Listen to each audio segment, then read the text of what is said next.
Alô, você que está em casa, tudo bem? Bom dia, boa tarde, boa noite. Eu sou o professor Giclé e estou aqui para continuar aí com o nosso curso de Direito Civil. Maravilha? Tranquilidade? O assunto de hoje vai ser atos ilícitos e responsabilidade civil. São dois assuntos, na verdade, que nós vamos estudar em conjunto. Tá ok? Você está preparado?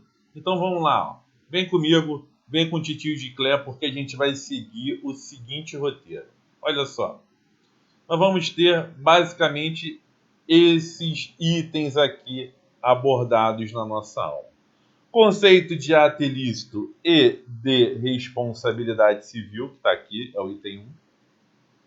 Excludentes de ilicitude, também estão aqui, é o item 2. Vamos ver o organograma da responsabilidade civil fazendo a abordagem com os dispositivos do próprio código. E o último item da nossa aula versa sobre a indenização. É uma aula rápida, uma aula curta, mas é um assunto que cai bastante em prova. Ou seja, você não pode deixar de lado esse assunto. Tá ok? Tranquilo? Continuando. Sempre ao final da nossa aula nós temos aí diversos exercícios e aí você vai resolver os exercícios que forem relacionados à banca do seu concurso, ou se não tiver uma banca definida, resolve todos, tá? Resolve todos, que com certeza o que for a mais não prejudica. Gente, olha só. Começando a nossa aula, nós temos aqui o conceito de ato ilícito. Então, pelo artigo 927 aqui do Código Civil, aquele que por ato ilícito causar dano a outrem, essa pessoa fica obrigada a reparar o dano que ela causou. Então, basicamente, o que você tem que saber? Olha só, quem pratica um ato ilícito, tá? Quem pratica aí um ato ilícito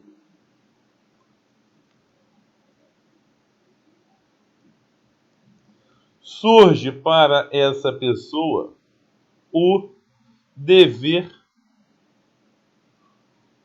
de reparação civil.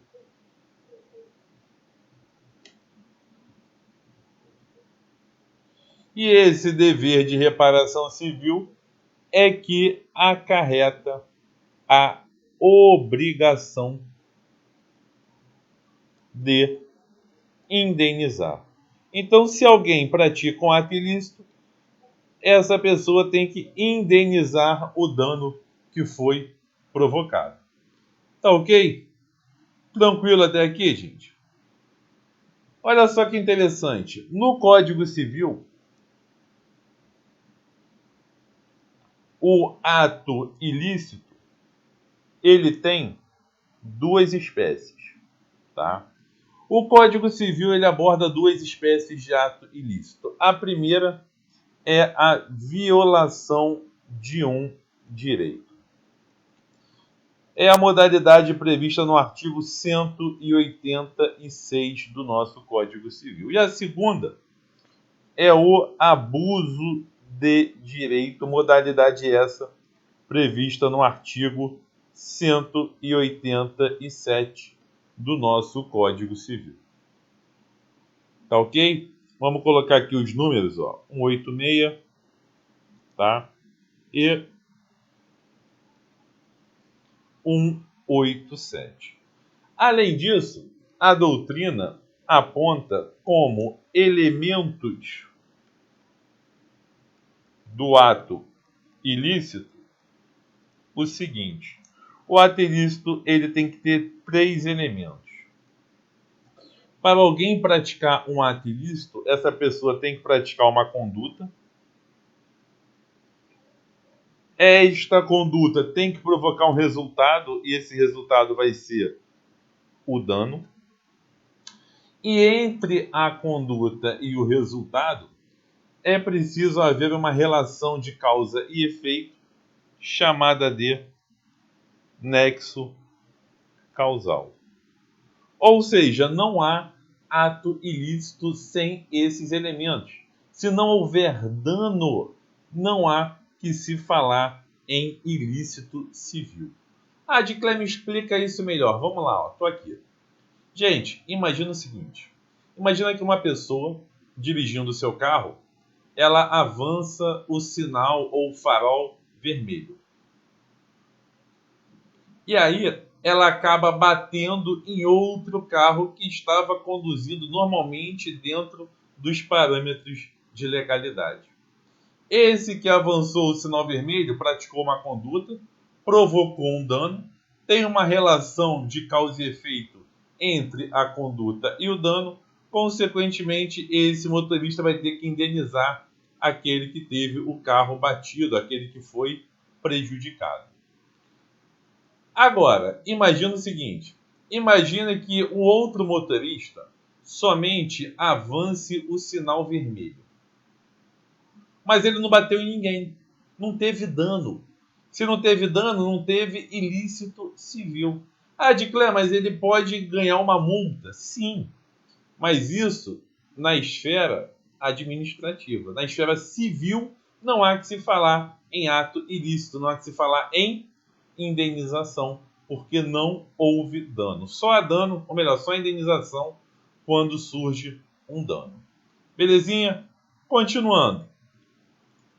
Quando eu falo em conduta, você tem que saber que a conduta ela tem dois elementos. Ela tem a sua parte objetiva e também a sua parte subjetiva. A parte objetiva da conduta é composta da ação ou da omissão. Basta saber se o sujeito fez alguma coisa ou deixou de fazer alguma coisa. A parte subjetiva não, está relacionada com a intenção do agente. Então, ela verifica se o sujeito agiu com dolo ou com culpa. Ou seja, se a conduta foi voluntária ou involuntária. E quando eu falo em dano, o dano que gera a obrigação de indenizar por representar um ato ilícito, ele pode ser de várias formas, tá? Existem várias espécies de dano.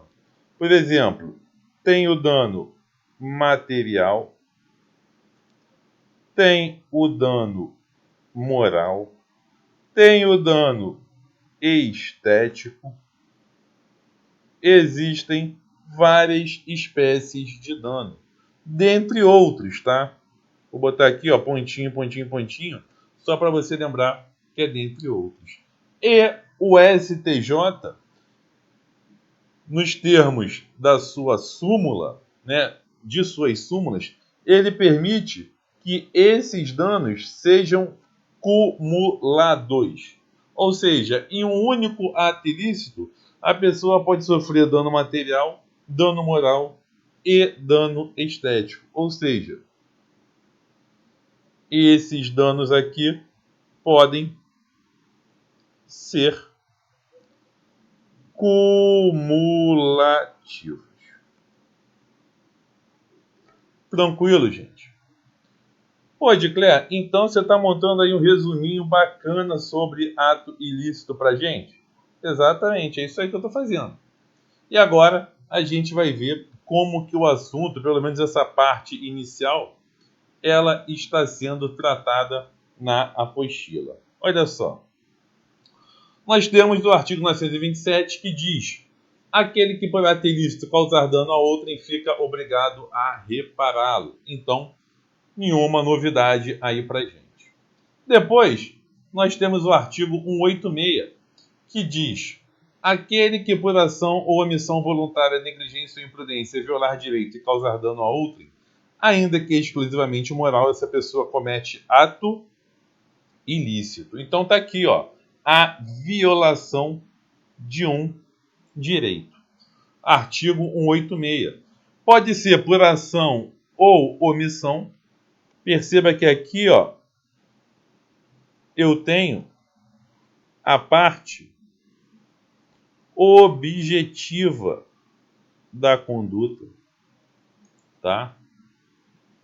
Ou então, pode ser uma conduta voluntária ou por negligência ou por imprudência. Nessa segunda parte aqui, eu tenho justamente o que a gente chama de parte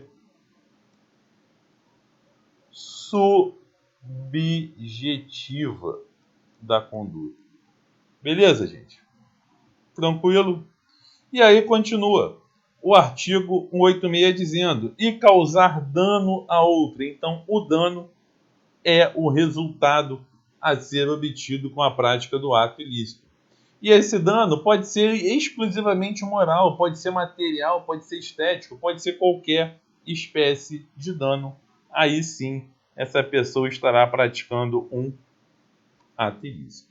E o artigo 187 ele nos diz: também comete ato ilícito o titular de um direito que, ao exercê-lo, excede manifestamente os limites impostos pelo seu fim econômico ou social, pela boa-fé ou pelos bons costumes.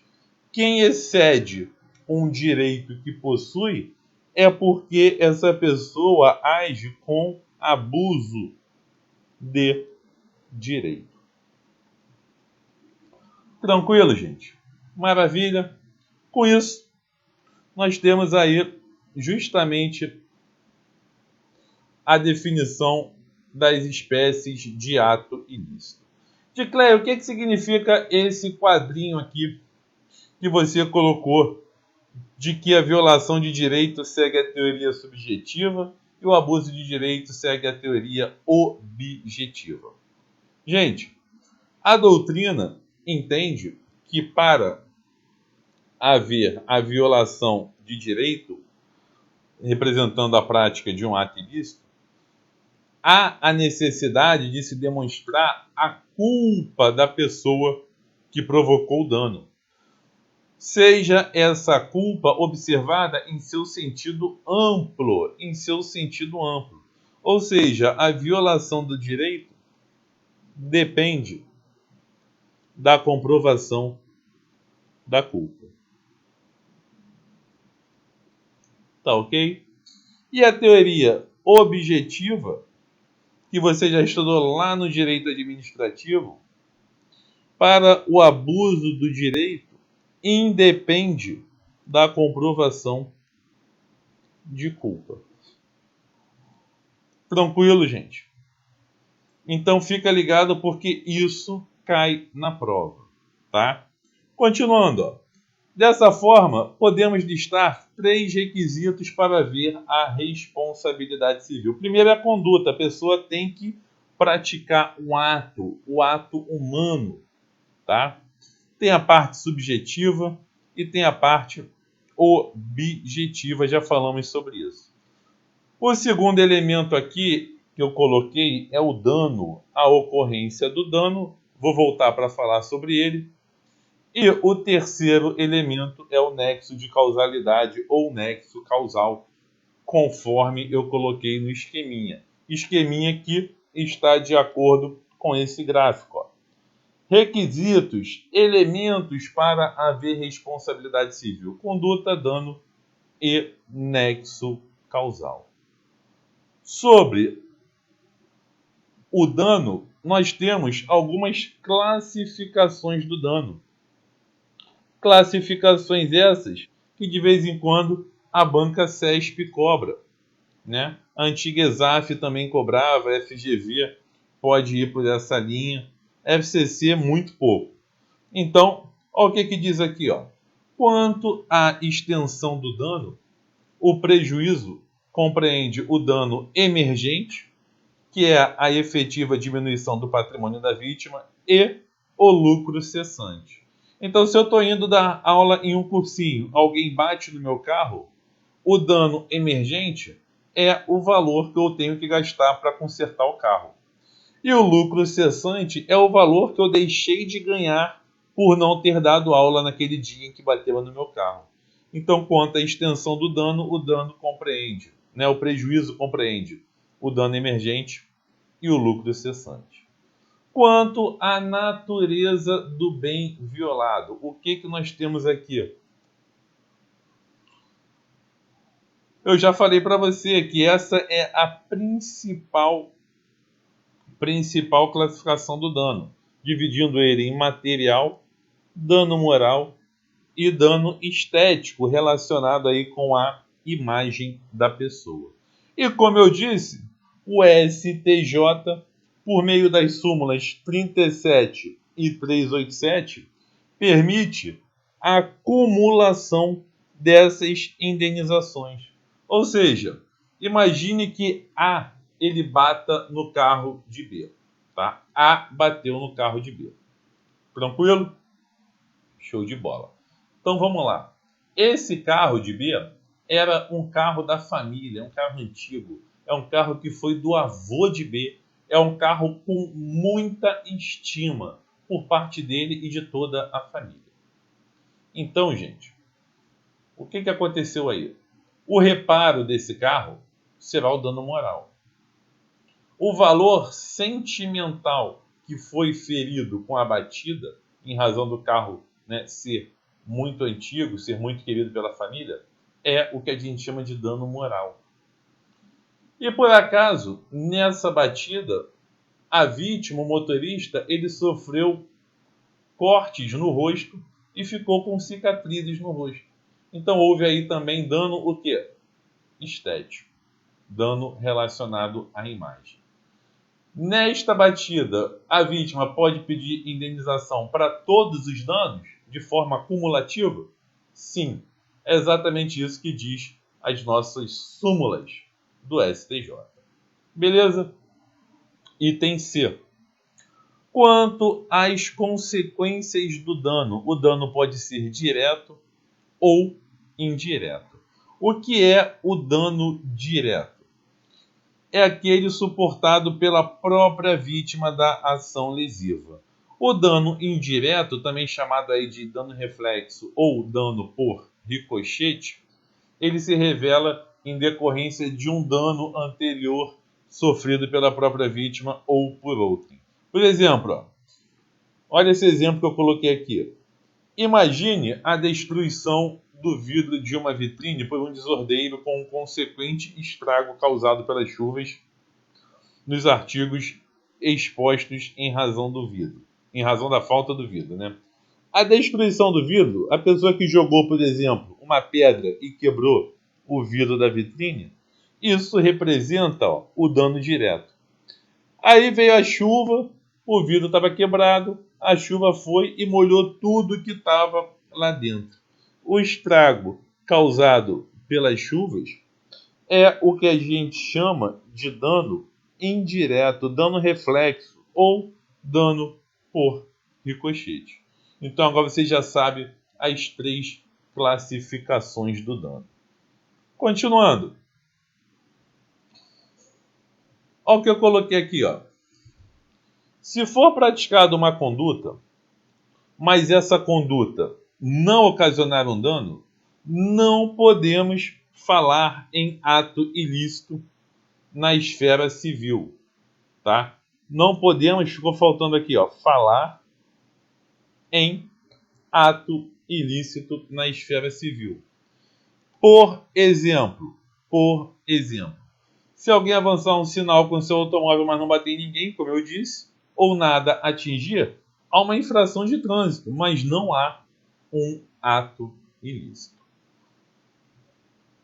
A próxima página da nossa apostila fala das excludentes de ilicitude. Ou seja, pessoal, é possível que alguém pratique um ato e cause dano a alguém.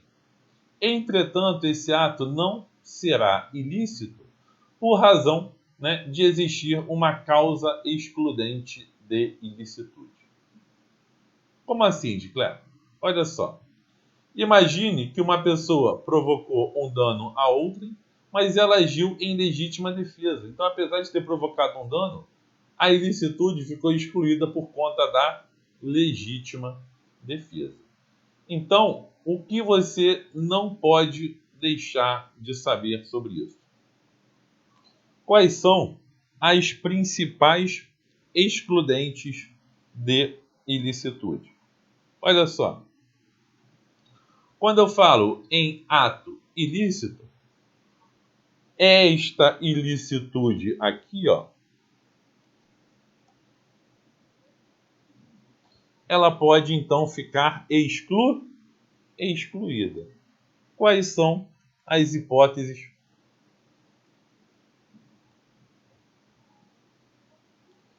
excludentes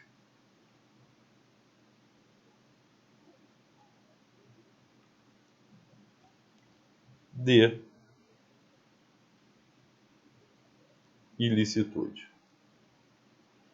Fica tranquilo que eu vou explicar uma por uma, com calma, a partir de agora. Olha só.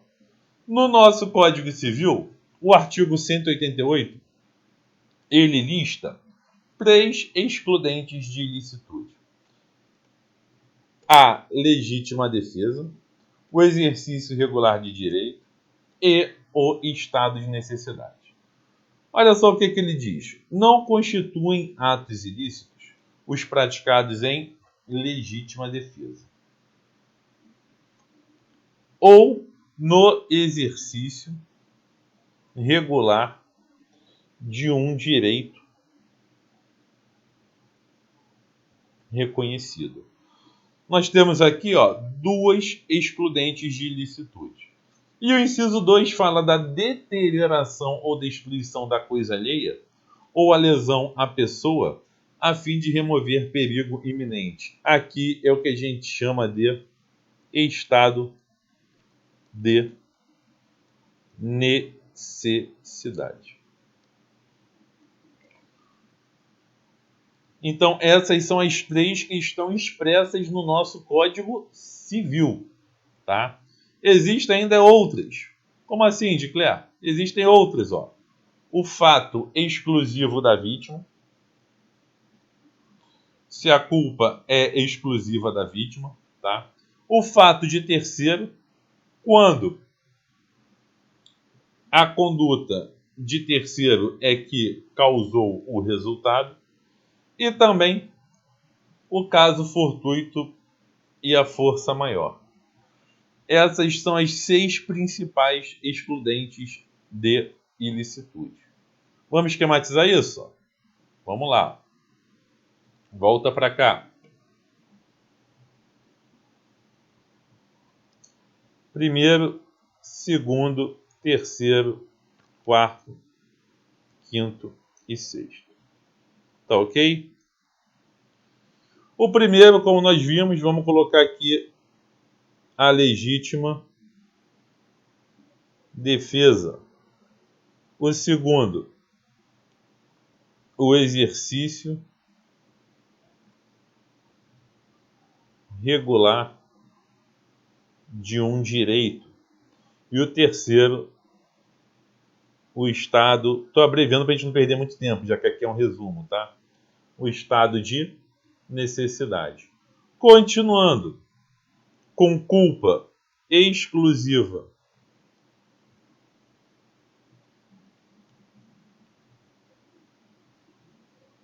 da vítima.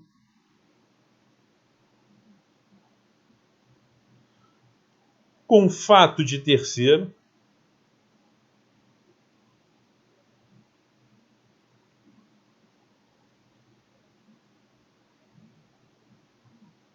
E, por último, as hipóteses de caso fortuito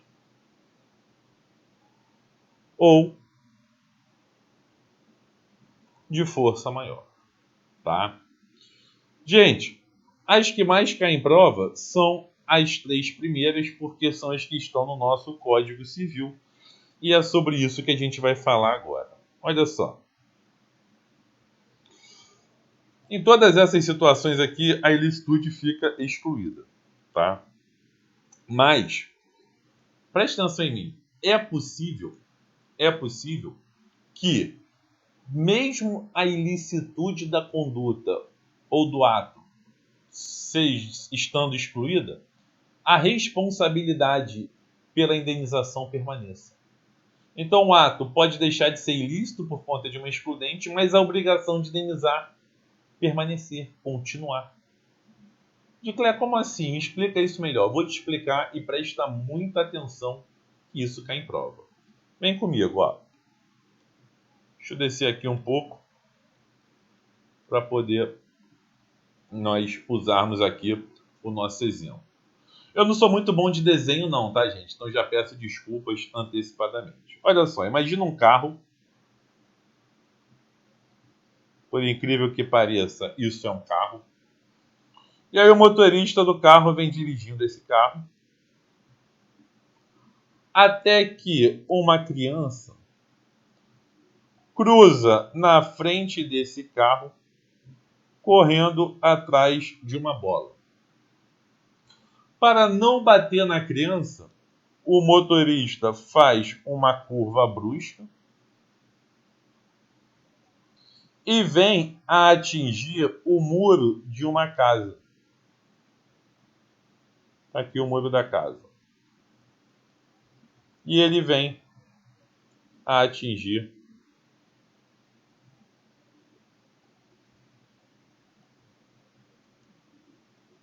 o muro dessa casa. Pergunto para você o seguinte: o que aconteceu aqui? Esse motorista, ao desviar da criança, ele agiu em estado de necessidade. Tá? Então, houve aqui uma hipótese de estado de necessidade.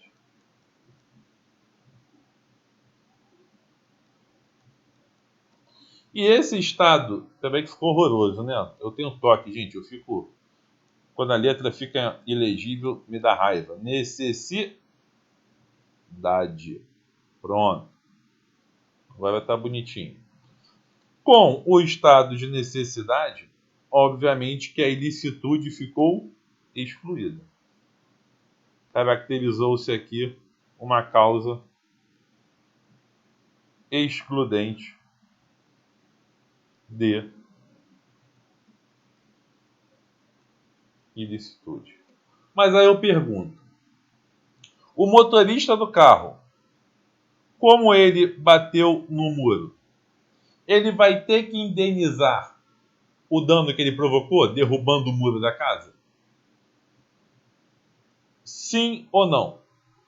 A resposta não é nem sim nem não, a resposta é depende. Depende de quê, gente? Depende do seguinte, ó. Olha só. Anota aí, ó.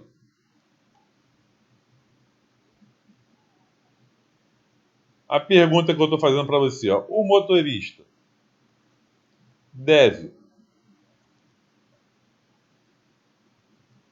indenizar o dano causado com a batida no muro? Quem são os personagens da nossa historinha aqui? Eu vou ter o motorista. O motorista, ele é o agente que praticou o ato ilícito. Ele é o causador do dano. Tá? Eu vou ter também aqui, como vítima, o dono da casa. O dono da casa é a vítima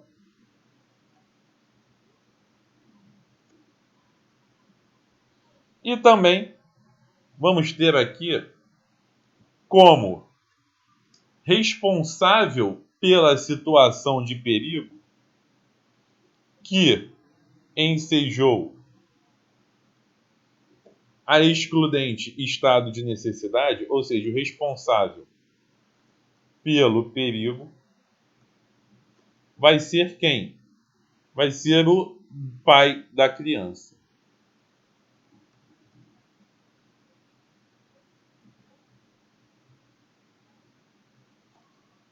ele será o responsável pelo perigo.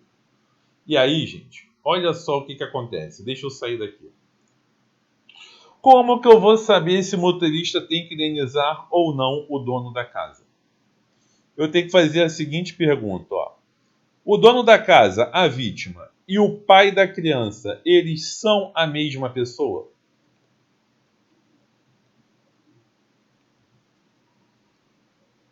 Eles são a mesma pessoa?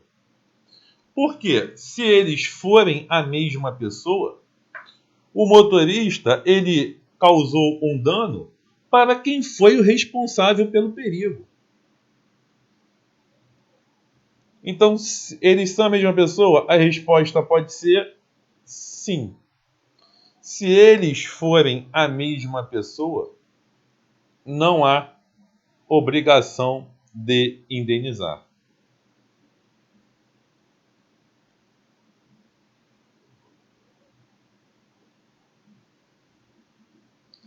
Agora, se o responsável pela criança, que não estava tomando conta dela, que deixou ela sair correndo, não for o dono da casa, então o dono da casa não tem nada a ver com isso. Nesse caso, haverá por parte do motorista obrigação de indenizar, tá? Entretanto, esse motorista poderá propor uma ação regressiva contra o pai da criança para reaver aquilo que ele pagou para o dono da casa. E ainda pode, obviamente, pedir indenização para consertar o seu carro com relação ao pai da criança. Então, gente, o que você tem que saber é o seguinte, ó. Veja que se a vítima e o responsável pelo perigo forem a mesma pessoa, haverá a exclusão da ilicitude pelo estado de necessidade, tá? E não haverá a obrigação de indenizar. Mas se forem pessoas diferentes, mesmo a ilicitude estando excluída, haverá a obrigação de indenizar por parte do motorista, e aí ele vai poder propor uma ação regressiva contra o pai da criança, que é o responsável pelo perigo, para reaver aquilo que ele pagou para a vítima, para o dono da casa. Ficou claro isso, gente? Então, perceba que, mesmo a ilicitude estando excluída, a obrigação de indenizar pode permanecer.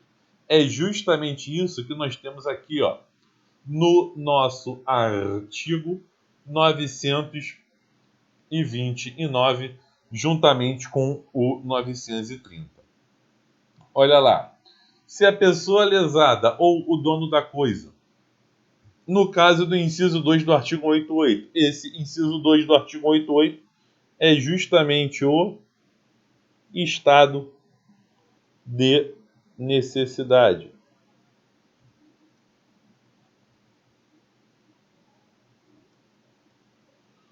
Então, se a pessoa lesada ou o dono da coisa, não, no caso do estado de necessidade, não forem culpados pelo perigo, assistir-lhes a direito à indenização do prejuízo que sofreram. Mas, se o perigo, no artigo 930, ó, se o perigo ocorrer por culpa de terceiro, contra este terceiro terá o autor do dano, que no meu exemplo é o motorista, ação regressiva para reaver a importância que tiver ressarcido ao lesado. Tranquilo, gente? Então, veja o exemplo que eu coloquei aqui, tá? E o resultado falando sobre se forem a mesma pessoa, pessoas iguais, não há obrigação de indenizar. Mas se forem pessoas diferentes, que a gente chama de necessidade agressivo, haverá obrigação de indenizar, sendo possível a propositura de uma ação regressiva. Beleza, gente? Legal? Sobre o fato exclusivo da vítima, fato de terceiro e caso fortuito e força maior, eu peço que você dê uma lida com calma, tá? Dá uma lida com calma. Aqui está o resumo de todas essas 6 excludentes de ilicitude que nós falamos. E aí eu vou encerrar o nosso bloco para que no próximo bloco a gente possa tratar do organograma da responsabilidade civil. Belezinha? Até daqui a pouco.